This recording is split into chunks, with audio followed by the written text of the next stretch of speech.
미국의 새로운 관세는 공격 행위이기 때문에 캐나다는 공식적으로 미국과 전쟁 상태에 있다고 선언했습니다.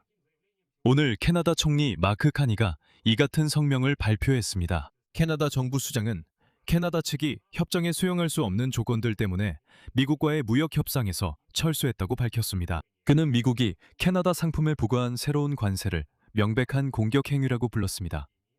그리고 카니의 말에 따르면 이제 캐나다는 공개적인 전쟁 상태에 놓여 있다고 합니다. 그래서 오타와는 미국에 대해 동일한 보복 관세를 도입할 것이라고 밝혔습니다. 트럼프 본인은 캐나다가 잘못했다고 밝혔습니다.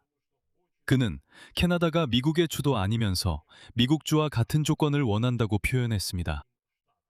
그리고 일부 소식통들은 미국과 캐나다의 무역 협상 결렬이 캐나다 측이 논의의 마지막 단계에서 변경 사항을 도입한 것과 관련이 있다고 주장하고 있습니다. 캐나다인들은 그렇지 않다고 말합니다. 미국 측이 마지막 순간에 특정 조건을 추가해서 협상이 결렬됐다고 주장합니다. 동시에 미국 경제학자들은 도널드 트럼프의 새로운 무역 전쟁이 캐나다가 아니라 미국에 먼저 타격을 줄 것이라고 확신합니다. 그래서 캐나다는 말하자면 버틸 수 있는 여력이 있어서 양보하지 않을 수도 있습니다. 제 이름은 알렉세이 패치입니다. 캐나다와 미국의 이 무역 전쟁에 대해 함께 이야기해 봅시다. 하지만 시작하기 전에 채널을 구독해 주시고 영상에 좋아요를 눌러주시며 이 영상 아래 댓글도 남겨주시길 부탁드립니다. 아마 영상을 보면서 중간에 댓글을 남기실 수도 있겠죠? 자, 아시다시피 최근에 캐나다와 미국은 무역 협정에 도달하지 못했고 트럼프는 캐나다 상품에 대해 새로운 관세를 부과했습니다. 그리고 캐나다의 총리 마크 카니는 미국이 새로운 관세를 도입한 이후 이제 나라가 전쟁 상태에 놓였다고 밝혔습니다. 다음은 그의 인용문입니다. 우리는 공격을 받았습니다. 누군가가 당신을 공격하면 당신은 전쟁 상태에 있는 것입니다. 그리고 우리는 바로 공격을 받은 것입니다. 그리고 카니의 말에 따르면 금요일 자정 몇 분 전에 캐나다가 협상에서 빠져나갔습니다. 그 이유는 미국이 마지막 순간에 협정의 변경 사항을 추가했기 때문입니다. 카니는 이러한 변경 사항들이 인용하자면 불공정하고 비경제적이며 어떤 합의의 신뢰성도 의심하게 만든다고 밝혔습니다. 이것은 지난해 봄 그가 총리로 선출된 이후 카니가 미국에 대해 새로운 관세를 도입한 첫 번째 결정입니다. 이 조치는 두 나라 관계의 새로운 심각한 악화를 의미합니다. 카니는 지난주 협상에서 몇 가지 논란이 된 쟁점들을 언급했으며 이것들이 결국 협상 결렬로 이어졌다고 밝혔습니다. 그 중에는 자동차 산업에 대한 관세와 관련된 문구들이 포함되어 있었습니다. 또한 캐나다가 자국을 보호할 권리를 제한하려는 시도들도 있었다고 카니는 밝혔습니다. 자신의 언어, 문화, 그리고 본질적으로는 주권을 보호할 권리입니다. 특히 퀘벡에서 프랑스어를 보호하는 것에 관한 이야기였습니다. 카니에 따르면 미국은 또한 캐나다가 다른 나라, 특히 인도와 무역협정을 체결할 권리를 제한할 것을 요구했습니다. 아랍에미리트와 인도네시아와도 마찬가지였습니다. 그리고 이건 정말 강경한 표현입니다. 왜냐하면 미국 측은 사실상 이렇게 말한 셈이거든요. 너희는 우리와만 거래하고 다른 나라와는 거래하지 마라. 우리가 너희가 어떤 나라와 거래할 수 있고 어떤 나라와는 거래할 수 없는지 규제하겠다는 거죠. 미국 측은 이러한 문구를 마감 직전 마지막 순간에 협정에 삽입했습니다. 그리고 카니는 이런 조건은 이 정부에게 항상 받아들일 수 없을 것이라고 강조했습니다. 이것이 그의 인용문이었습니다. 카니는 미국과 합의에 도달하더라도 그 합의는 여전히 신뢰할 수 없을 것이라고 덧붙였습니다. 왜일까요? 그리고 이어서 카니의 인용문입니다. 우리 정부는 미국이 모든 무역 관계를 바꿀 것이라는 점을 남들보다 먼저 이해했습니다. 가장 가까운 동맹국들에게 여러 관세를 부과하고 경제적 통합을 무기로 사용할 것이라는 점도 이해했습니다. 우리는 때때로 그것이 언제든 뒤집힐 수 있었다는 것을 인정합니다. 미국인들과의 어떤 합의든 그렇다는 뜻입니다. 캐나다 총리도 미국 협상팀 내부의 의견 불일치로 인해 마지막 순간에 합의문이 수정되었다고 암시했습니다. 또 다른 인용문입니다. 캐나다 팀은 단합되어 있었지만 미국 행정부에 대해서는 그렇게 말할 수 없습니다. 트럼프 행정부 내의 의견 불일치는 이번 주 양측이 합의문의 세부 사항을 조율하기 시작할 때까지도 기록되었습니다. 문제는 이제 미국과 캐나다의 상호관계뿐만 아니라 캐나다, 미국, 멕시코 간의 무역협정의 재검토도 위협받고 있다는 점입니다. 그리고 협상이 결렬된 후 미국은 캐나다가 협상을 실패로 이끌었다고 비난했습니다. 미국 무역대표 제이미스 앙그리르는 금요일 저녁에 이미 소셜미디어를 통해 워싱턴이 미국 시장의 모든 주요 수출국 중에서 캐나다에 가장 좋은 조건을 제안했다고 밝혔습니다. 하지만 오타와 측의 새로운 요구와 이전에 합의했던 사항을 거부한 것은 그리어 씨의 말에 따르면 지난 며칠 동안 양측이 이뤄낸 균형을 깨트렸다고 합니다. 그리고 토요일 아침, 바로 그리어 씨는 아직 새로운 협상은 예정되어 있지 않다고 덧붙였습니다.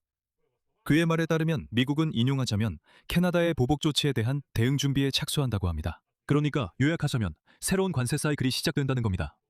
왜냐하면 분명히 미국이 관세를 부과하면 캐나다가 이에 대응해서 자기들 관세를 부과하고 미국이 다시 그에 대한 보복 관세를 부과하고 캐나다도 또 자기들 관세를 부과하고 이렇게 계속 반복되는 거죠. 그리고 오늘 뉴욕타임스는 트럼프의 관세가 캐나다 상품의 일부만을 대상으로 하고 있지만 이후에는 빠르게 확산될 수 있다고 합니다. 만약 캐나다가 정말로 재보복 조치를 취한다면, 그리고 실제로 그렇게 할 것이고 트럼프도 이에 맞서 똑같이 대응한다면, 그리고 실제로 그렇게 할 것이라고 합니다. 그 결과 미국 경제는 이미 여러 가지 어려움을 겪고 있는 상황에서 또 다른 충격의 연쇄를 맞이할 수 있습니다. 불안정성은 트럼프 대통령의 두 번째 임기 내내 계속되었습니다. 미국 대통령의 변덕스러운 관세 정책은 월스트리트에서 노골적인 동요를 불러일으키고 있습니다. 이러한 정책은 미국의 동맹국들을 자극하고 국내 시장에서 소비재 가격 상승을 부추기고 있습니다. 캐나다의 경우 새로운 갈등은 미 캐나다 국경을 통해 무역을 하는 기업들에게 심각한 부담이 될 수 있습니다. 이에 대한 보복 관세 인상은 가격에 영향을 미칠 수 있고 그 결과 투자 감소와 경제활동 위축으로 이어질 수 있습니다. 이러한 복잡한 무역 상황이 지속되는 한 말이죠. 결국 도널드 트럼프는 재앙을 막고 캐나다와 합의를 이끌어낼 수도 있었을 것입니다. 하지만 아니었습니다. 이제 양측은 협상조차 하지 않고 있습니다. 트럼프는 자신이 옳게 행동하고 있다고 생각하며 캐나다를 압박하면 결국 캐나다가 양보할 것이라고 믿고 있습니다. 미국의 새로운 관세에 대한 대응으로 캐나다는 양보하지 않고 양보할 의사조차 전혀 보이지 않고 있습니다. 총리 마크 카니는 농업, 금속, 전자 등과 같은 분야를 겨냥해 미국에 대해 자체 관세 조치를 발표하겠다고 위협했습니다. 여기서 다시 한번 상기시켜 드리겠습니다. 도널드 트럼프가 설정한 새로운 50% 관세는 약 200억 달러 규모의 캐나다산 대미 수출품에 적용됩니다. 해당 품목 목록에는 수백 가지가 포함되어 있으며 특히 하키스틱, 가구, 캐나다산 유제품 등이 있습니다. 이러한 제품의 수입은 미국 소비자들에게 너무 비싸질 수 있습니다. 상호 보복 조치의 반복은 미국의 인플레이션 대응을 더욱 어렵게 만들 수 있습니다. 인플레이션은 여전히 연방준비제도가 목표로 삼는 2%보다 훨씬 높은 수준에 머물러 있습니다. 트럼프가 경제가 전반적으로 매우 좋다고 주장함에도 불구하고 말이죠. 경제가 치솟고 있습니다. 예를 들어 물가 상승 때문에 이번 주에 미국 대통령이 어떻게 했는지 아십니까? 소고기 수입 관세를 완화했습니다. 왜냐하면 물가가 너무 많이 올랐기 때문이죠. 그는 알겠다 라고 말했습니다. 이게 무엇을 의미하는지 아십니까? 이것은 그의 무역 정책이 미국인들의 지갑에 타격을 줬다는 것을 인정하는 것입니다. 이 유튜브 채널에서 1년 전에도 여러분과 함께 이 문제를 논의하면서 이런 정책이 마트에 가는 평범한 미국인들에게 직접적인 타격을 줄 것이라고 말했었습니다. 그런데 도널드 트럼프는 아니 무슨 소리야? 절대 그렇지 않아. 관세는 수입하는 사람이 내는 거지 소비자가 내는 게 아니야. 아니 무슨 소리야? 라고 말했죠. 하지만 그건 완전히 말도 안 되는 소리입니다. 당연히 결국 그 모든 비용이 가격에 반영되죠. 그리고 이것이 그 증거입니다.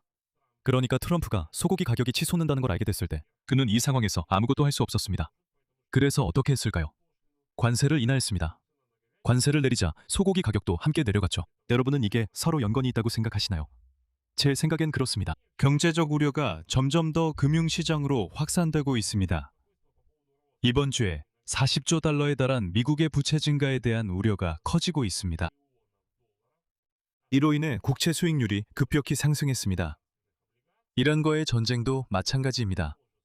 전쟁은 세계 경제 성장에 제약을 주고 연료 가격 상승을 초래하는 등 경제적 도전을 만들어냈습니다. 그리고 최근 며칠 동안 트럼프를 비판한 의회의 일부 민주당원들은 추가적인 위험성을 지적했습니다. 그들은 트럼프의 캐나다를 향한 위협이 미국의 실제로 부정적인 경제적 결과를 초래할 수 있다고 주장했습니다.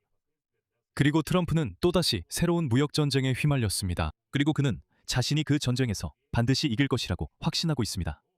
하지만 캐나다의 태도를 보면 캐나다는 물러서거나 양보할 생각이 없어 보입니다. 여기서 말을 줄이겠습니다. 여러분의 의견과 결론을 이 영상 아래 댓글로 남겨주세요. 채널 구독과 알림 설정, 그리고 좋아요도 잊지 마세요. 오늘은 여기까지입니다. 건강 조심하세요. 모두 안녕히 계세요.